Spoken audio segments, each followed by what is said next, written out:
ପିଲାମାନେ ଭୂତ ଗପଟିଏ ଶୁଣ।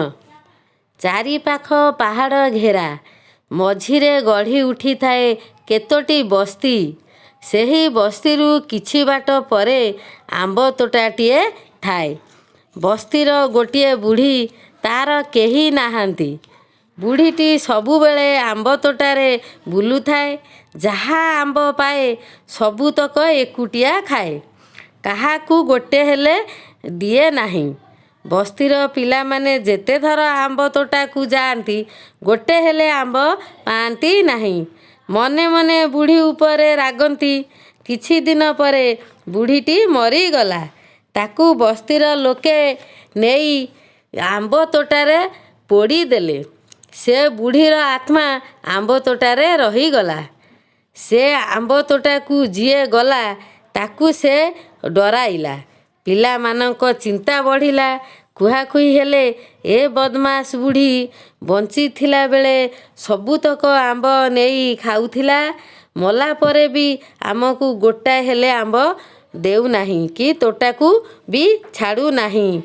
ଗୋଟିଏ ପିଲା କହି ଉଠିଲା, ଆରେ ଆମେ ଏତେ ପିଲା ଅଛେ, ସେ ଭୁତୁଣୀ ବୁଢ଼ୀ ଆମର କ'ଣ କରିବ? ତୁମେମାନେ ସାହସ ବାନ୍ଧ, ଆଜି ରାତିରୁ ଆମେ ଆମ୍ବ ସାଉଁଟିବାକୁ ଯିବା।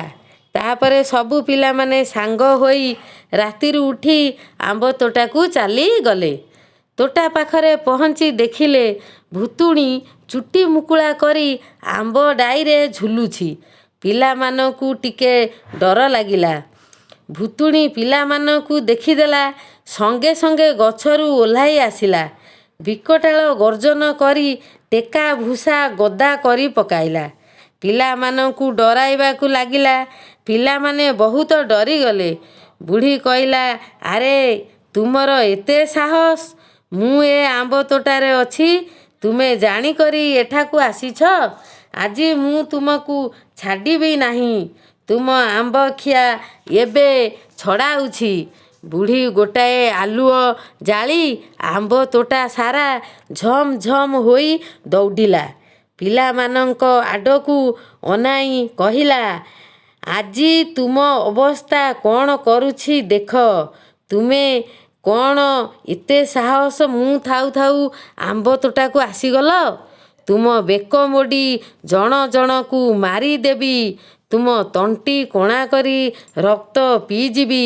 ଏହା କହି ଭୁତୁଣୀ ପିଲାଙ୍କ ଆଡ଼କୁ ମାଡ଼ି ଆସିଲା। ପିଲାମାନେ ଛାନିଆ ହୋଇ ଜୀବନ ନେଇ ସେଠାରୁ ଦୌଡ଼ି ପଳାଇ ଆସିଲେ। ସମସ୍ତେ ବସି ଚିନ୍ତା କଲେ। କିଛି ପିଲା କହିଲେ, ଆରେ ଶୁଣ ଶୁଣ, ସେ ଭୁତୁଣୀ ଆମକୁ ଯେତେ ହଇରାଣ କଲାଣି, ତା ପାଇଁ ଆମେ ଗୋଟିଏ ଉପାୟ ଚିନ୍ତା କରିଛୁ। ଅନ୍ୟ ପିଲାମାନେ କହିଲେ, କ'ଣ? ଆରେ ଚାଲ, ଆମେ ଗୋଟେ ଗୁଣିଆକୁ ଡାକିବା। ସେ ଏ ଭୁତୁଣୀକୁ ଆମ୍ବ ତୋଟାରୁ ବାହାର କରିଦେବ। ପିଲାମାନେ ଗୁଣିକୁ ଖୋଜିଲେ।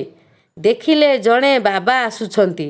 ପିଲାମାନେ ବାବାଙ୍କୁ ଭୁତୁଣୀ ବିଷୟରେ ସବୁ କଥା କହିଲେ। ବାବା କହିଲେ, ଏ ମୋ ବାଁ ହାତର ଖେଳ। ହଉ, ରାତି ତ ହୋଇଗଲାଣି, ଏବେ ଚାଲ। ବାବା ପିଲା ମିଶି ଆମ୍ବ ତୋଟାରେ ପହଞ୍ଚିଗଲେ। ବାବାଟି ଅଧା ଗୁଣିଆ, ଭଣ୍ଡ, କିଛି ଜଣାନଥିଲା।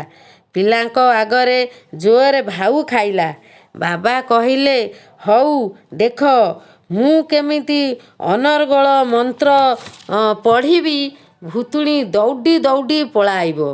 ଯାହା କିଛି ମନ୍ତ୍ର ଜାଣିଥିଲା, ଭୁଲ ଭାଲ କରି ଗାଇଲା। ବାବାର ଭୁଲ ମନ୍ତ୍ର ଶୁଣି ଭୁତୁଣୀ ବାହାରି ଆସିଲା।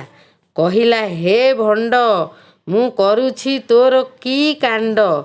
ଏହା କହି ବାବାର ନିଶ, ଦାଢ଼ି, ଜଟାକୁ ଧରି ଝିଙ୍କି ଉପାଡ଼ି ପକାଇଲା। ବାବା ଚିତ୍କାର କରି ଜୀବନ ନେଇ ଦୌଡ଼ି ପଳାଇଗଲା। ପିଲାମାନେ ଖୁବ୍ ଜୋରରେ ରାଗିଗଲେ। କହିଲେ, ହେ ଭୁତୁଣୀ ବୁଢ଼ୀ, ଆମେ ତୋର କ'ଣ କ୍ଷତି କରିଛୁ?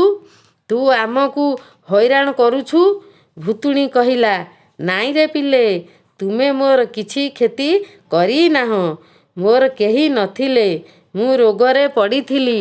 ପଡ଼ି ପଡ଼ି ମଲି। ମଲାବେଳେ ମୋ ତଣ୍ଟି ଶୁଖି ଅଠା ଅଠା ହୋଇଯାଉଥିଲା। ମୋତେ କେହି ଟିକେ ପାଣି ଦେଲେ ନାହିଁ। ତୁମେ ଯଦି ମୋତେ କିଛି ଖାଇବାକୁ ପିଇବାକୁ ଦେବ, ମୁଁ ଏ ତୋଟା ଛାଡ଼ି ଚାଲିଯିବି। ପିଲାମାନେ କିଛି ଖାଦ୍ୟ ପାଣି ଆଣି ଭୁତୁଣିକୁ ଦେଲେ। ଭୁତୁଣି ଖାଇଲା ପିଇଲା, ଶାନ୍ତ ହୋଇ ଆମ୍ବ ତୋଟା ଛାଡ଼ି ଚାଲିଗଲା। ସେହିଦିନଠାରୁ ପିଲାମାନେ ସବୁଦିନ ଆମ୍ବ ତୋଟାକୁ ଆସିଲେ, ଆମ୍ବ ସାଉଁଟି ଖାଇଲେ, ସାଙ୍ଗ ହୋଇ ମନ ଖୁସିରେ ଖେଳାବୁଲା କଲେ।